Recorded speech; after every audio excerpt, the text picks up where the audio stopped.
Hello student, steel drawing की आज की क्लास में हम सीखेंगे कि कॉलम टू बीम कनेक्शन किस तरीके से बनाया जाता है। जब हमें कोई भी डाटा दे दिया जाए और उस डाटा के अकॉर्डिंग बोला जाए कि आपको कॉलम टू बीम कनेक्शन की ड्राइंग ड्रॉ करनी है, तो हम उस ड्राइंग को किस तरीके से ड्रॉ कर पाएंगे।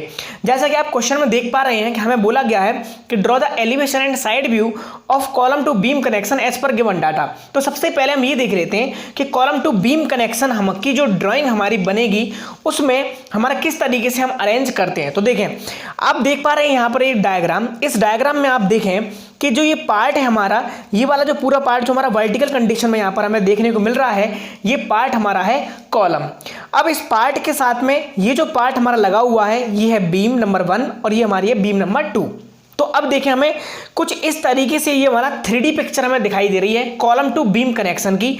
अब हमें करना क्या है, इसमें हमें इस डायरेक्शन से हमें फ्रंट व्यू देख के बताना है कि इसका फ्रंट व्यू हमारा किस तरीके से बनेगा, जो कि हमें कुछ इस टाइप का दिखाई देगा। इसका हमें एलिवेशन कुछ इस टाइप का हमें डायग्राम दिखाई देगा। तो हमें बनाना है कि इस डाटा के अकॉर्डिंग इस 3D इमेज को दिमाग में रखते हुए हमें इस तरीके की ड्राइंग किस तरीके से ड्रॉ करनी है, वही आज की क्लास हम सीखेंगे। और साथ के साथ जब हम इसकी बात करेंगे साइड व्यू की, तो साइड व्यू हम कहाँ से देखेंगे, इस तरीके से देखेंगे। तो हमें क्या क्या दिखाई देगा वो हमें बताना है। तो हमें कुछ इमेज जो दिखाई देगी साइड व्यू की, वो हमारी कुछ इस तरीके से दिखाई देगी। तो इस लेक्चर में हम यही सीखने वाले हैं कि कॉलम टू बीम ड्राइंग में डाटा के अकॉर्डिंग, जो डाटा हमें दिया गया है उसके अकॉर्डिंग हम किस तरीके से ड्राइंग को ड्रॉ करेंगे। तो इसको सीखने के लिए हम पहले क्वेश्चन पढ़ते हैं। क्वेश्चन क्या दिया गया है, उसकी रिक्वायरमेंट को हम देखते हैं। तो देखिए, क्वेश्चन में क्या दिया गया है। क्वेश्चन में बोला गया है कि आपको एलिवेशन एंड साइड व्यू बनाना है कॉलम टू बीम कनेक्शन का किसी दिए गए डाटा के अकॉर्डिंग। और डाटा में क्या दिया गया है कि कॉलम ISHB 350 @ 67.4 किलोग्राम पर मीटर। अब इसका मतलब क्या है, जब भी हम स्टील स्ट्रक्चर की ड्राइंग को बनाते हैं तो हम देखते हैं कि जो कॉलम का साइज दिया गया है वो हमारा कुछ कोडल फॉर्म में रहता है।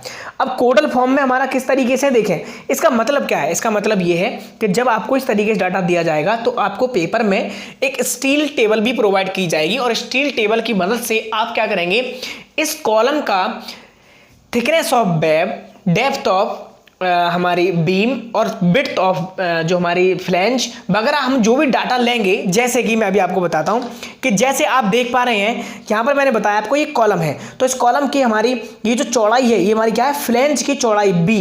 तो इस B की चौड़ाई हम कहाँ से ले पाएंगे।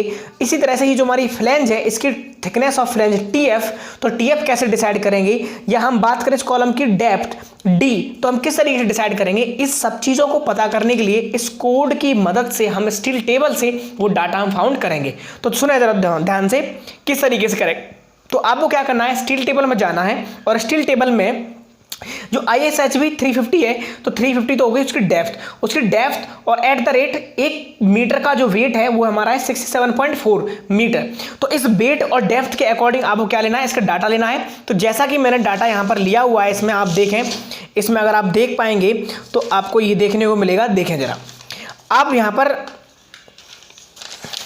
इस तरह से देखें, यहाँ पर जो कॉलम है, मैंने स्टील टेबल से जो डाटा लिया हुआ है इस कॉलम का, ये मैंने डिटेल्स ली हैं इस कॉलम की। तो देखें, आप देख पा रहे हैं यहाँ पर जो हमारा ये पूरा कॉलम आपको दिखाई दे रहा है। इस कॉलम में अगर आप देखें, इसकी जो B है वो हमारी कितनी है, 250 दे रखी है, जबकि जो इसकी गहराई है वो हमारी 350 है। इस कॉलम के इस डाटा को मैंने यहाँ पर स्टील टेबल से ये डाटा मैंने फाइंड किया। ये डाटा जो मैंने यहाँ पर निकाला हुआ है, ये डाटा आपको खुद ही आपको क्या करना है, खुद ही इसको आपको फाइंड करना होगा। तो अब देखें आगे, तो ये डाटा यानी कि हमारी इसको डेप्थ आ गई, हमारी इसकी B आ गई, इसकी TF आ गई। TW हमारी कितनी है, 8.3, TF कितनी है, 11.6, जबकि विड्थ कितनी है, विड्थ ऑफ फ्लैंज हमारी है 250 mm, जबकि डेप्थ ऑफ हमारी जो सेक्शन है वो हमारी कितनी है, 350 mm। तो ये हमें सारा डाटा हमें क्या करना, निकालना है। इसी तरीके सेम वे में हमें क्या करना, आगे बोला गया है इसमें कि बीम जो है वो हमारा बीम का साइज क्या है। तो बीम बोला गया है ISMB। अच्छा, इस ISHB का मतलब क्या था, इंडियन स्टैंडर्ड हैवी बीम, और ISMB का मतलब क्या है, इंडियन स्टैंडर्ड मीडियम बीम। ये हमारे स्टील के सेक्शंस होते हैं, आई गर्डर होते हैं, तो उनका दे रखा है यहाँ पर। आगे देखें, ISMB 200 @ 31.2। तो इस कोड को हमें यूज करके स्टील टेबल से क्या करना है, ये डाटा हमें निकालना होगा, यानी इसकी थिकनेस ऑफ फ्लैंज बीम की कितनी है।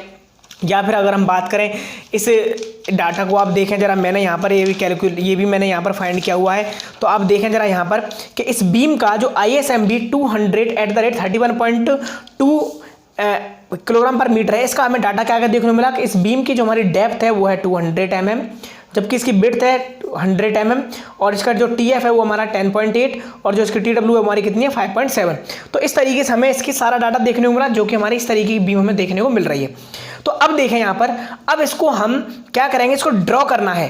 अब आगे और क्या क्या डाटा दे रखा है इस क्वेश्चन में, आगे दे रखा है हमें रिवेट का डाया है हमारा 18 mm, जबकि हमारा क्लीट एंगल जो है उसका हमारा साइज दे रखा है 100 × 100 × 10 mm। तो अब देखें जरा यहाँ पर, अब ये क्लीट एंगल क्या है, क्लीट एंगल हमारा एक एल शेप का एंगल होता है और एल शेप का एंगल हमारा, इसमें एक लेग हमारी L1 है जिसका साइज हमारा कितना दे रखा है हमें 100 mm। मैंने एग्जांपल के तौर पे यहाँ पर मान लिया कि 90 × 70 × 6 है। इसका मतलब क्या हुआ कि L1 हमारी 90 है, L2 हमारी 70 और थिकनेस ऑफ एंगल कितनी है 6 mm है। जबकि हमारी इसमें क्या है, L1 100 है, L2 हमारी कितनी है 100 है, जबकि इसके T कितनी है थिकनेस एंगल की 10 mm। और रिवेट का जो हमें डाया यूज करना है वो हमारा कितना दे रखा है, रिवेट हमें जो यूज करनी है उसका डाया हमें गिवन है कितना है, ये डाया दिया गया हमें 18 mm।